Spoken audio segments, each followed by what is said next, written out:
What's going on, everybody? Welcome back to this week's video. Today we're going to be tackling all the welding that we need to get done inside the engine bay. So let's get into it. Okay, so let's take a look at our starting point right now. Yesterday I came and pressure washed the entire engine bay and got all the kind of stuck grease and dirt and stuff that was in kind of the corners and some of the other areas all off. So we should be good to go. We'll probably do a little bit wipe down right before we do the welding, but we also still need to go back and get the grinder and then just grind all the paint off on the areas that we're going to be welding. So what we're going to be doing today is nothing like crazy. It's nothing technical. All we're going to be doing is just spot welding every single seam in the engine bay, and you can kind of see how it looks right here.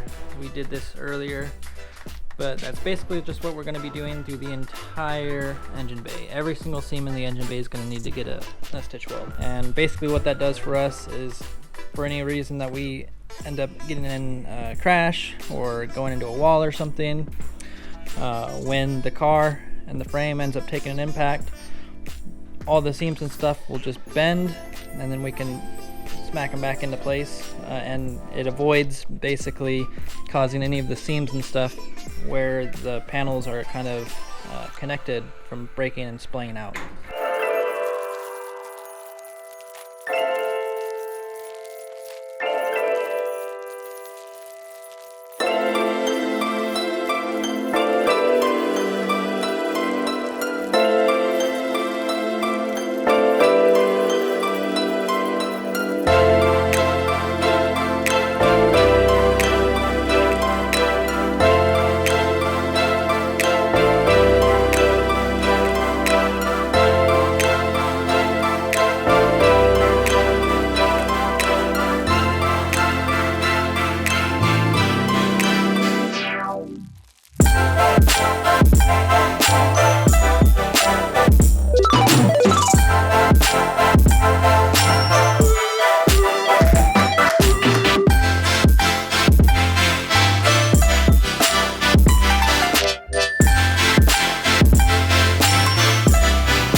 Okay, so we had a bit of an audio problem again for this one, but basically I just wanted to show you what I was doing.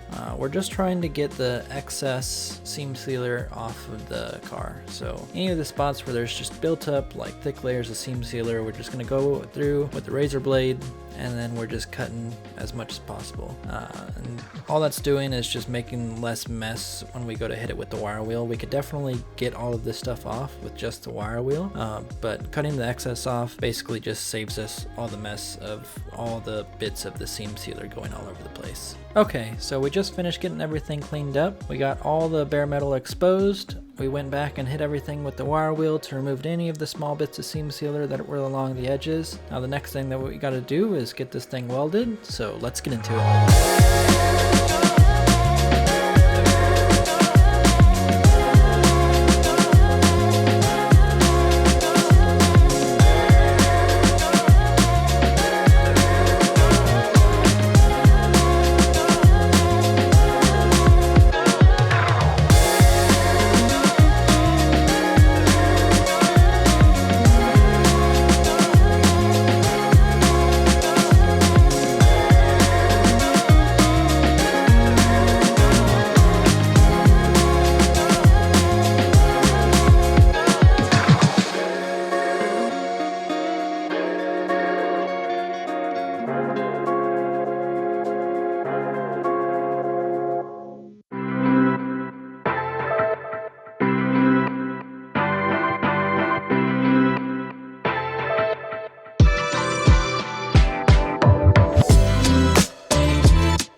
Okay, so we got our first initial welds done. Everything's looking good so far. I will say the one thing that I am running into that's giving me a little bit of trouble is there's small amounts of seam sealer that's actually in between the panels. So once you kind of break through that first initial metal piece and it starts to liquefy the metal, it kind of starts to get into that seam sealer and it contaminates a little bit, which kind of leaves some of the welds kind of wonky, but it's not that troubling. The rest of it's still coming out pretty good.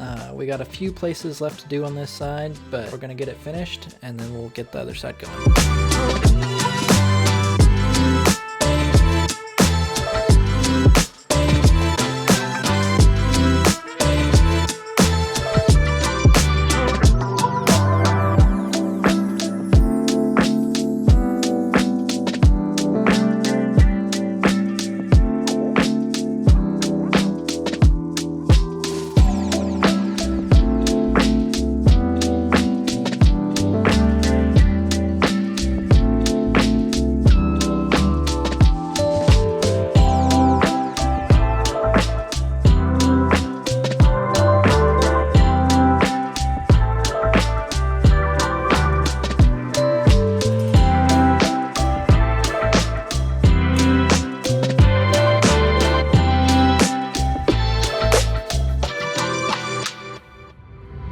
Alright, so our time-lapse GoPro just died, so let's take a look at what we got and we'll take a break and let that charge.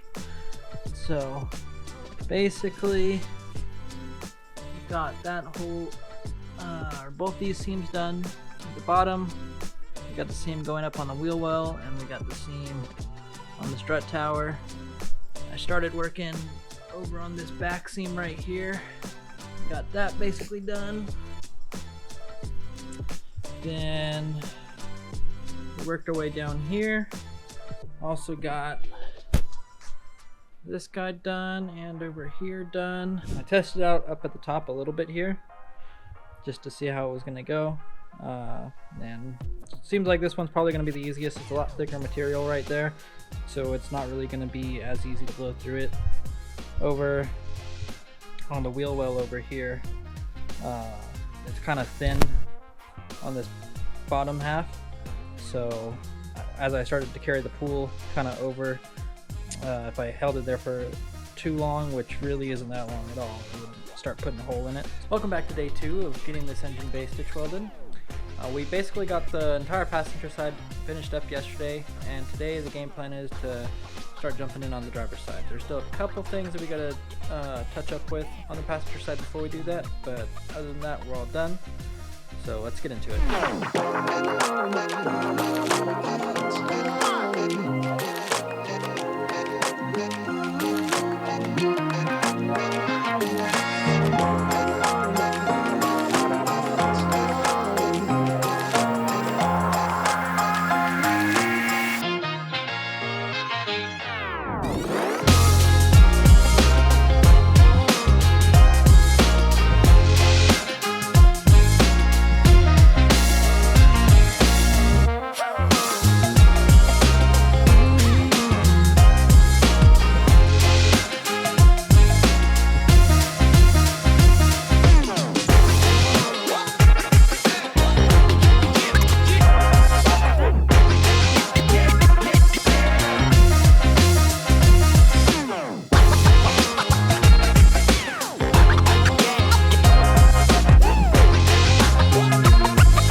Okay, so we finally finished up with the passenger side.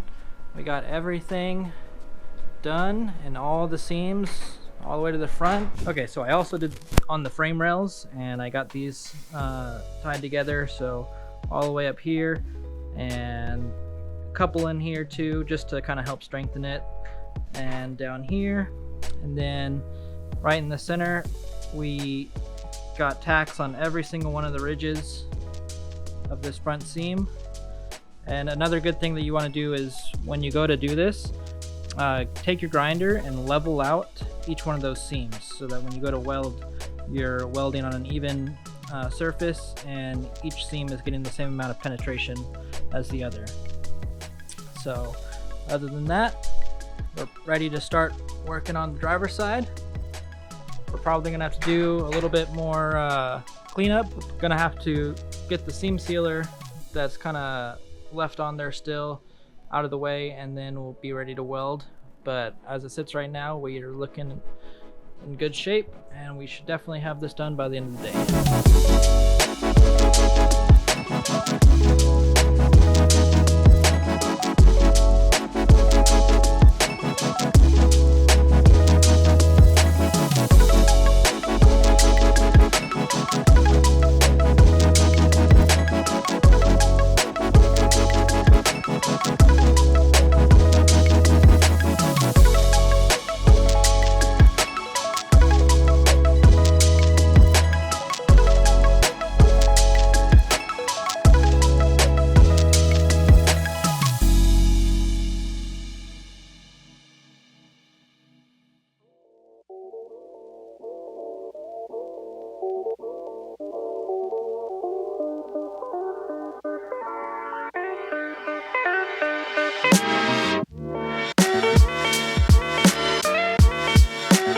Okay, we just finished cleaning up the driver's side.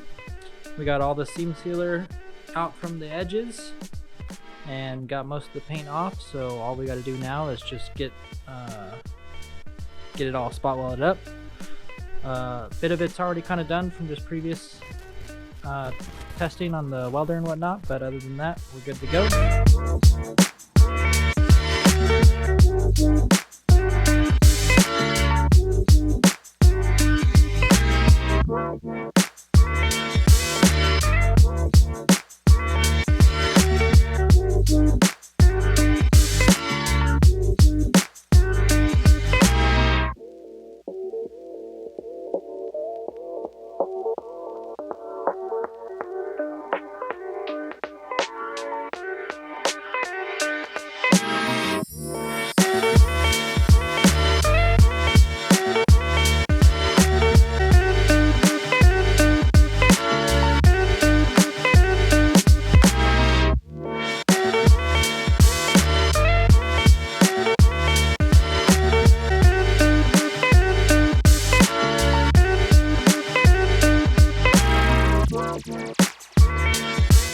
Okay, we are finally finished with getting all the welds done.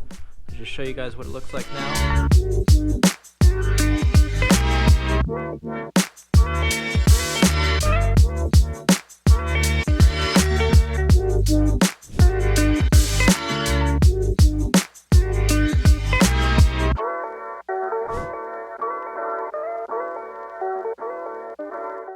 Thank you everybody for watching this week's video. Sorry this one got out a little bit late. I was kind of busy on my end this week. Other than that though, I'm glad we got this thing finished. I've been looking to get the stitch welds done in the engine bay for a little while now, but it's a very monotonous task of just doing the same thing over and over and over again at least 100, 200 times. But thank you everybody for watching. If you like the video, hit the like button. If you want to follow along with the build, hit the subscribe button. You can also hit the bell icon to turn notifications on, so you can stay up to date when we put out new videos. Other than that, thank you very much, and we'll see you in the next one.